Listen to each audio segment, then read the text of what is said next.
So this is the three members of the family who were together between 1865 and 1887 in Norway. That's Theodora standing in the middle, her father to the right, and her older sister Ivinda is seated in the left-hand part of the page. And the rest of the siblings had immigrated by the early 1870s to the United States. And things went well until 1886, and in February of that year, their house burned down, and there was a depression in Arendal, and 3 of the banks failed. So probably due to this twin economic disaster. No, it seems a little fuzzy. Can you understand me? Mm-hmm. Is that okay? Okay. They were probably received American breath saying, come to the United States and live with us. So, in the spring of 1887, the 3 boarded a steamer, the Hekla, and sailed to the United States. And Prost Cormontan, by then he had regional authority in the Church of Norway, so he was called Prost. He was 89 years old when they sailed over to the United States and traveled to Renville County in Minnesota. We think almost certainly they came by train, and the last part, they were in Renville County, and they probably went through Hector and Bird Island and the county seat of Libya, and through Gravel Pit, which is an interesting name for a town, and on through Renville, and on June 1st, 1887, they arrived at Sacred Heart, Minnesota, where they would stay for the next several months, and live with her younger sister Maria and her husband, Edvard Grieg, and their children, and he was a doctor and a pharmacist, the first doctor in Sacred Heart. So it was a pretty crowded family, pretty crowded house, I think, with all the family there. This is her older brother, CGB, Gottfried Christian Vogelsson Cormontan, and he was down south in Franklin, preparing where they would stay permanently. He was the first pharmacist in Franklin and on the first town council. And this is what Franklin looked like about at that time in the late 19th century. I was giving this presentation, Bonnie and I, in another location, and we said, of course, it looks quite different now than it did back in the 1880s and 1890s. And our son was at that presentation, and he said, Dad, I've been to Franklin several times. It really doesn't look all that different. But it does. They don't have a lot of horse and buggies in Franklin. It's a charming little town, but it is still a charming little town.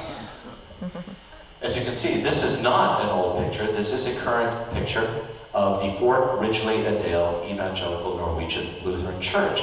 And this is the church that the family joined in October of 1887. And as you can see, it's still standing today. It's very well maintained. It's a few miles east of Franklin. This is another picture of it on a day not too different than today. Maybe a couple degrees colder, but not much. And if you think this picture looks familiar, you might have seen it on the front cover of the Churches of Minnesota. So Doug Owen gave us his permission to use that picture, the beautiful pictures that he took of that beautiful church. Well, within a few months, Theodora was concertizing, singing in 5 languages, and playing the piano. And she also was advertising to begin teaching music lessons in Granite Falls, beginning on December 3rd, 1887. So you can see Sacred Heart pretty obviously there, and she would take the train over to Granite Falls. And so on December 3rd, 1887, she left from the Sacred Heart train station in order to do her first day of teaching in Granite Falls. Now this is the Hanska train station where, remember, she lived, but we like to show it because you can get an idea of just the amount of distance there was from the doors to the platform, quite a bit of distance. She began boarding the train after a day of teaching, and the brakesman beckoned her, telling her, you're going into the wrong car. You're going into the smoker car, the car reserved for men. And he beckoned to her to come back 1 car to the first class car, but everybody in those days called it the ladies' car. She did what she was told. As she was getting on the steps, though, the train took off. And she fell back on the platform on her back. She did make it home that evening, but her condition steadily worsened. She could not walk without a cane. She was in constant pain. By February the next year, they took her to specialists in the Twin Cities, and they determined that she would suffer chronic pain and she'd be partially paralyzed the rest of her life. This is the courthouse in St. Paul because Theodora Cormontan decided to sue the railroad company for damages. And in October of 1889, it went all the way to the state court, but she won the lawsuit and won $5,000, and that's where it took place. I can just imagine what a difficult time this was, being a new person here in the United States, having left home under difficult circumstances, seeing family, which must have been the silver lining, but now this injury. This is a piece that she said many years later, but I think the text aptly captures how I think she must have felt at that time. And we'll sing it in an English translation.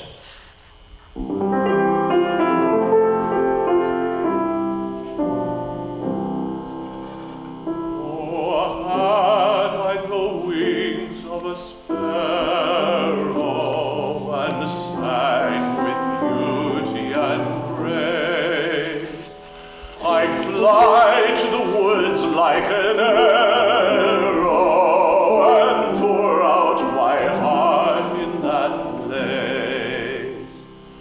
I'd serenade summer unceasing, in winter I still would sing my voice in the spring increasing like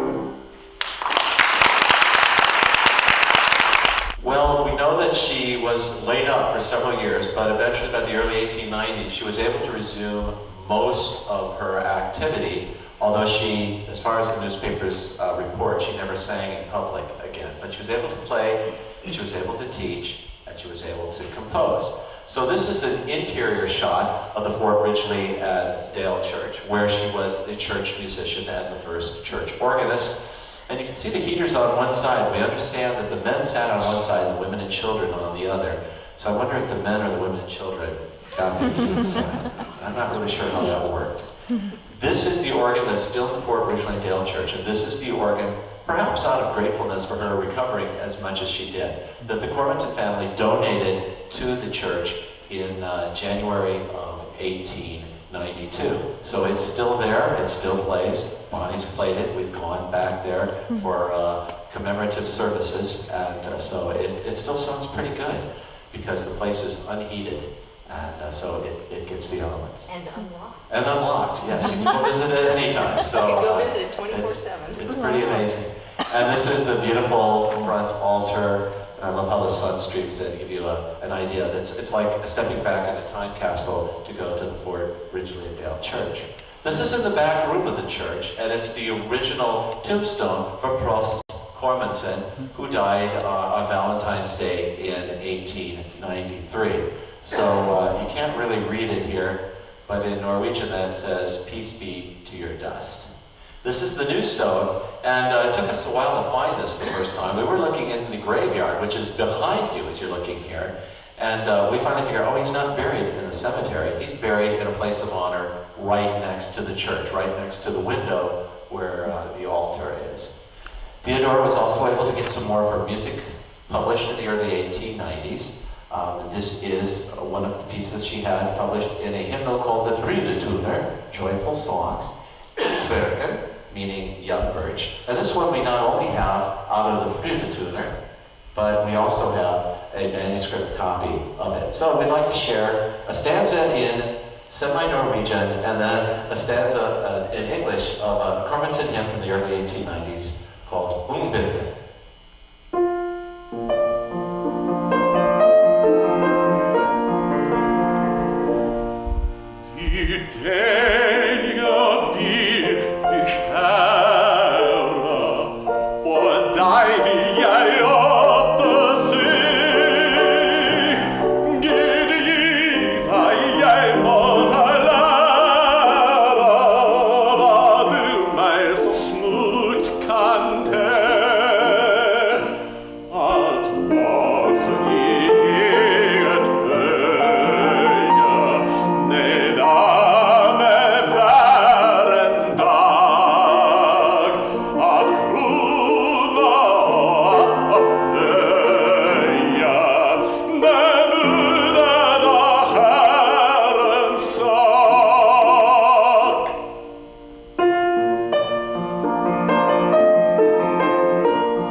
By 1899, perhaps because of economic situation, C.G.B. Cormontan sold his drugstore in Franklin and the family moved to the larger town of Medalia, perhaps hoping to sell more prescriptions. So this is Lockwood County. This map is from about 1895, so you can see Medalia.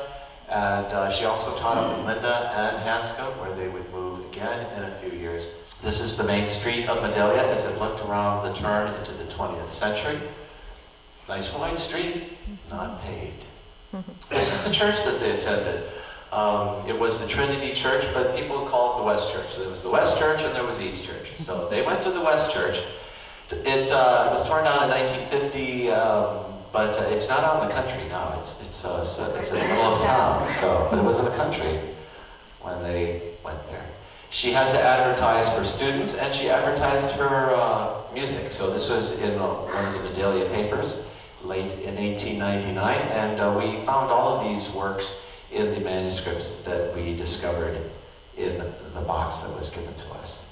This is a drugstore in Medalia from the first decade of the 20th century, but it's not the Cormontans' drugstore. This is Bill's drugstore. Bill was the competition. And Bill's drugstore had been in Medalia for several decades, and many drugstores would come and go, unable to compete with Bill's. So while they may have had high hopes of selling more merchandise in a larger town, by 1901, he had to close the store, and that's why they moved to Hanska. He got a job there. This is a picture from Hanska, and we like this one because right there is the drugstore. Looks 4th of July in 1903. And he was working at that drugstore right next to the Torgerson and since-to-be furniture and undertaking store. So a great combination. This is the Hanska Kirche, or the church, the Lake Hanska Lutheran Church that they attended and joined. This is a picture of the sanctuary taken in 1901, and I like to show that one, not only because it feels like Christmas today, but whoever hung the garland did it the way I would hang random order. And we've gone to Lake Hanska Church and found their book and found where they were signed as members in October of 1903. And you can see that C.G.B. and her older brother Hans, who also lived with them, got their full names, but Theodora and Ivinda got Doe. And we didn't know what that meant, but when we were presenting to daughters from Norway, they said, oh, that means ditto. So they didn't get the last name. The women got a ditto. Well, he moved to Hanska because of, and then he moved again to Kennedy, way up north, and they moved back to Medalia But then by 1908, CGV had come back and was working at a drugstore in St. James, and the family joined him there. And this is how St. James looked at about that time. They went to the Norwegian Lutheran Church in St. James, and this picture's from 1908, so this is what it looked like at that time. And this is the list of church members from the St. James book. We've traveled to that church and found it, and happily they received the full name, all 4 members of the family when they joined. Their situation got more challenging. By 1915, they were on county welfare. Hans died in 1913, CGV in 1917. The family had no money. The county buried them in unmarked graves in Mount Hope Cemetery in St. James, Minnesota. And a couple months after that, Eivind and Theodora made their last trip as they moved to the Asihaugen Sunset Home for old people in Decorah, Iowa, not too far from here. This is a picture, somewhat contemporary, of the Asihaugen home. It's located about 4 miles southwest of Decorah and is a stately edifice. People would get to work and visit by railroad. There was a little station where it would stop, and it would cost a dime to get to Asihaugen from Decorah. This is a picture of the people who work at the Asihaugen home. Probably this was a little bit after Theodora was there, but not much. Probably late 20s, early 30s. This is the last picture that we have of Theodora Cormontan. We believe that this was taken probably in 1921 or 1922, and that's Theodora. By this time she was confined to a wheelchair. This could be Eivind sitting next to her. But that's some of the people who lived at Asihaugen in the early 1920s. This is the other later picture that we have of Theodora Cormontan, probably a few years earlier. This is on the steps of Asihaugen. It might be a cane that I see there, I'm not sure. But she still looks like a striking person. And we always like to point out that this was the original Theodora Cormontan, and this is the reanimation of Theodora Cormontan, as we've had a pleasure on several occasions now to visit the original Asihaugen home. This is how it looked when it was opened in 1915. And this is how it looks today. Other than the sidewalk being somewhat overgrown, it's pretty much looks the same. It's a beautiful building. So that's just about a century. They're going to be celebrating 100-year anniversary in 2015, so just a couple of years from now. We've got to make good friends with the Dean and Jerry Schwartz, and they've invited us into the home, so we've got to do a little tour. This has been the music room for the young people. They live there with their son and his family, but it was the chapel during a lot of the history when residents lived there. And the way we know that is to look at the light fixtures. And there's a close-up of one of the light fixtures. So still the original light fixtures there. This is the doorway into one of the rooms where the residents would stay. And the place could hold about 50 residents. This is the interior of one of the rooms, not a lot of space. Dean is a retired art teacher from Luther College. And so many of the rooms are filled with his beautiful vases. And I like knowing that an artist still lives at Asihaugen and is still creating beautiful art there. This is a picture of a meadow near the Asihaugen home, and this is how you get to the Asihaugen cemetery, where both Theodora and Eivind are buried. So you go to the blue gate, and the horses come and greet you, and you ask if you can come in and visit, and they say, so we visited, and this is what it looks like. Someone still takes care of it. So this is how the cemetery looks today. And this is... I checked that. We keep fixing this, but it wants to go sideways. This is I her have fixed that about tombstone. 6 times. We keep setting it right, and it keeps turning. So if you want to go like this, you can see that it has her name, and her last name is misspelled, and it has the wrong date of her birth. So she was being forgotten even at the time she passed away. This is Otto Schmidt and Molly Helgerson Schmidt. And Otto was the pastor at Decorah Lutheran Church, and they helped raise money to build the Asihaugen home, and he was the first administrator. This is a picture of their, probably shortly after their marriage in 1897, and I'm modeling my mustache after Otto's. So don't you think that's a good one? I think it's lovely. Molly was a musician. She went to college to study music, and she played the piano at the Haugen home for the residents. And we understand that that's how Molly and Theodora got to know each other. Theodora had really no family in the last years of her life, and so before she died, she gave her music to Molly. Theodora was a good friend of Molly's, and we understand that she comforted Molly when they lost their oldest son, Valdemar. He died in 1918 as a freshman at St. Olaf College from the pandemic, the flu pandemic of that year. So difficult times for both Molly and Theodora. We think some evenings they may have talked quietly to each other, and perhaps Molly played this piece, The Evening Sentiments, by Theodora Cormontan.